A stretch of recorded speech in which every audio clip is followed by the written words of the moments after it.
Assalamualaikum warahmatullahi wabarakatuh. Salam sejahtera, Om Swastiastu, Namo Buddhaya, salam kebajikan. Halo anak-anak, bagaimana kabarnya hari ini? Semoga selalu dalam keadaan sehat ya. Jumpa lagi bersama Bapak. Pada kesempatan kali ini kita akan belajar IPA, yaitu materi tentang perkembangbiakan hewan. Nah, kita belajar bersama-sama ya. Anak-anak bisa simak video berikut ini dengan baik. Kita mulai saja. Perkembangbiakan hewan. Pengertian dan tujuan perkembangbiakan. Perkembangbiakan adalah suatu usaha atau cara untuk memperoleh individu baru, sehingga organisme tersebut dapat mempertahankan kelestarian jenisnya dari kepunahan.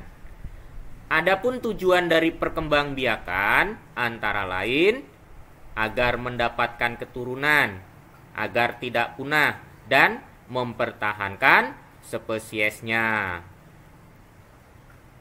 Nah, perkembangbiakan hewan dibagi menjadi dua, yaitu perkembangbiakan vegetatif dan perkembangbiakan generatif.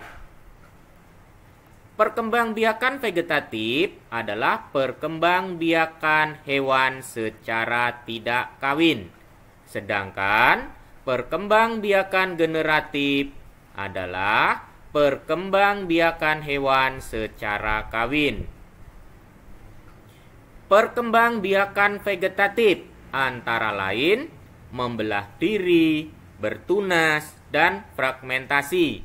Sedangkan perkembangbiakan generatif antara lain vivipar, ovipar, dan ovovivipar. Kita akan membahas satu persatu ya. Kita mulai dari perkembangbiakan vegetatif, yaitu yang pertama membelah diri.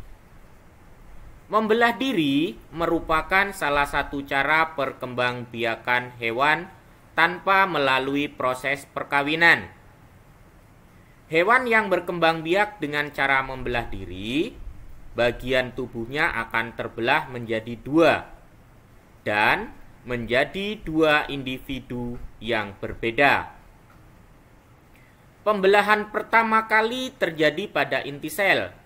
Kemudian bagian tubuh lain ikut membelah. Pembelahan ini menghasilkan dua sel kembar. Tiap sel hasil pembelahan tersebut menjadi individu yang dapat tumbuh dan berkembang biak. Hewan yang berkembang biak dengan cara membelah diri adalah hewan yang bersel satu. Hewan ini sangat kecil, hanya bisa dilihat dengan mikroskop. Nah, contoh dari hewan yang berkembang biak dengan cara membelah diri adalah protozoa. Hewan ini biasanya hidup di tempat yang berair, lembab, ataupun basah. Hewan yang termasuk protozoa itu ada amuba dan ada paramecium. Kemudian kita lanjutkan yang kedua, yaitu bertunas. Bertunas merupakan cara perkembangbiakan hewan tanpa melalui proses perkawinan. Hewan yang berkembang biak dengan bertunas memiliki tunas kecil yang tumbuh di bagian tubuh hewan tingkat rendah yang sudah dewasa. Tunas tersebut kemudian akan mulai mencari makanan sendiri dan lama-kelamaan akan terlepas dari induknya. Kemudian menjadi individu baru. Contoh dari hewan yang berkembang biak dengan cara bertunas. Ini ada anemo laut, kemudian ada hidra. Kita lanjutkan yang ketiga, yaitu fragmentasi. Fragmentasi adalah perkembangbiakan dengan cara pemisahan bagian tubuh. Bagian tubuh yang terpisah tersebut akan menghasilkan individu baru. Contoh hewan yang berkembang biak dengan cara pemisahan bagian tubuh adalah cacing planaria. Nah, anak-anak bisa melihat gambarnya ya. Itu adalah proses dari pemisahan bagian tubuh. Setiap pemisahan bagian tubuh akan menjadi individu baru. Oke, kita lanjutkan dengan perkembangbiakan hewan secara generatif. Perkembangbiakan hewan secara generatif adalah perkembangbiakan hewan secara kawin yang diawali dengan pembuahan. Cara kawin dilakukan oleh hewan dengan meleburkan sel kelamin jantan dan sel kelamin betina. Dari hasil pembuahan itu menghasilkan zigot. Apa itu zigot?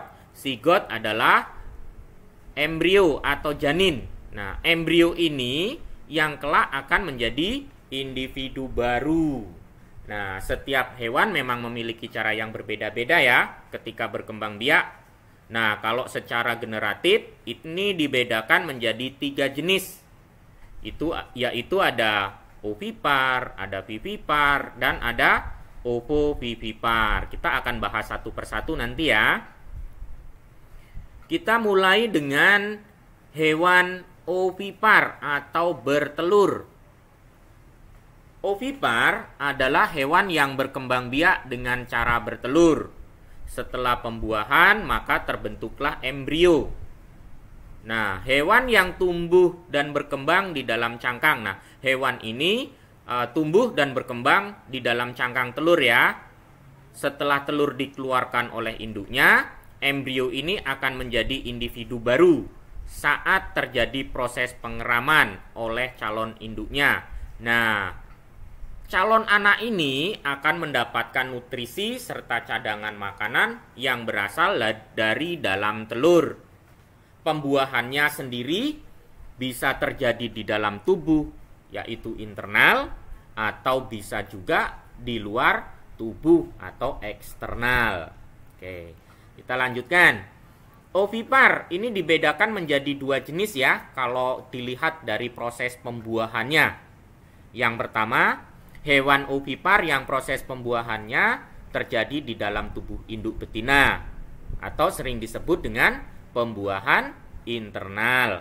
Contohnya itu ada ayam, ada bebek, dan lain-lain ya. Kalau misalkan ayam dan bebek, Bapak tidak berikan contohnya ya, karena Bapak yakin anak-anak sudah banyak yang pernah melihat ayam dan bebek. Kemudian yang kedua, hewan ovipar yang proses pembuahannya terjadi di luar tubuh induk betina atau sering disebut dengan pembuahan eksternal. Contohnya pada katak. Anak-anak bisa melihat ya, itu proses dari pembuahan yang terjadi di luar induk betina ya, atau pembuahan eksternal. Ada katak dan juga ada ikan. Nah, adapun ciri-ciri hewan dari ovipar ini antara lain tidak memiliki daun telinga, kemudian tidak memiliki kelenjar susu, dan umumnya bangsa unggas dan juga reptil. Kemudian yang kedua kita masuk ke hewan vivipar atau hewan yang melahirkan. Vivipar adalah hewan yang berkembang biak dengan cara beranak atau melahirkan. Hewan yang berkembang biak dengan cara melahirkan adalah hewan mamalia atau menyusui.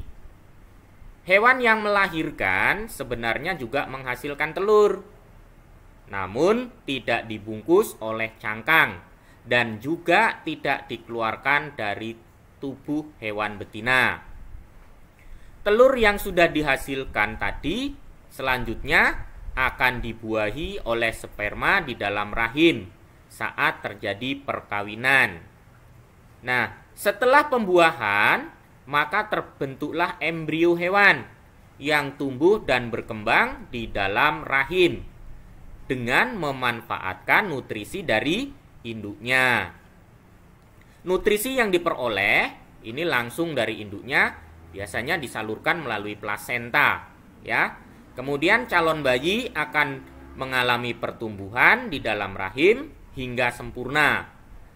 Setelah organ tubuh dari jabang bayi sempurna, maka bayi tersebut siap untuk dilahirkan. Ciri-ciri dari hewan vivipar. Ini kalau kita bisa mengetahui ya ciri-cirinya. Memiliki daun telinga, memiliki kelenjar susu, kemudian golongan hewan mamalia, tubuh ditumbuhi bulu, janin tumbuh di dalam rahim, individu baru dilahirkan oleh induknya. Nah, ini contohnya. Contoh hewan dari vivipar, ya.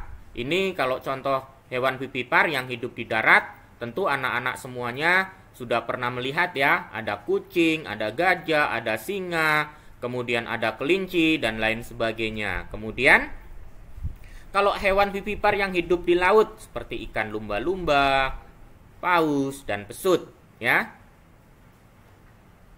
Nah, kita lanjutkan yang ketiga, yaitu hewan ovovivipar atau hewan bertelur dan melahirkan. Nah, ovovivipar adalah hewan yang berkembang biak dengan cara bertelur dan beranak. Setelah terjadi proses pembuahan, maka terbentuklah embrio. Hewan yang berkembang biak di dalam telur. Untuk mendapatkan nutrisi, embrio hewan ovovivipar tidak mendapatkan langsung dari tubuh induknya, melainkan dari nutrisi yang tersedia dalam telur. Setelah pertumbuhannya sempurna, maka telur itu pun menetas. Nah, setelah telur menetas, barulah bayi hewan tersebut keluar dari tubuh induknya. Baik, kita lanjutkan. Nah, kita sekarang akan melihat, ya, kita akan melihat ciri-ciri dari hewan ovovivipar. Apa saja itu ciri-ciri dari hewan ovovivipar? Nah, ciri-ciri dari hewan ovovivipar. Yang pertama, pembuahan terjadi di dalam tubuh induk. Kedua, setelah terjadi pembuahan, maka terbentuklah telur. Kemudian yang ketiga, zigot tumbuh menjadi embrio yang berada dalam telur. Yang keempat, cadangan makanan berasal dari dalam telur dan bukan dari induknya. Yang kelima, setelah pertumbuhan embrio sempurna, telur menetas dan anak hewan keluar dari dalam tubuh induknya. Nah, ini contoh dari hewan ovovivipar. Ada seperti bunglon, ya, kadal, salamander, kemudian ikan pari, kuda laut, dan juga ada ular buah. Demikian pembahasan materi tentang perkembangbiakan hewan. Semoga apa yang Bapak sampaikan, apa yang Bapak jelaskan bisa bermanfaat dan menambah wawasan untuk anak-anak semuanya. Ya, jangan lupa pesan Bapak, anak-anak Bapak di rumah rajin-rajin belajar. Jangan lupa membantu orang tua dan juga banyak berdoa, ya. Nah, untuk menambah wawasan dan pengetahuan anak-anak semuanya, silakan anak-anak nanti kerjakan soal-soal berikut ini, ya.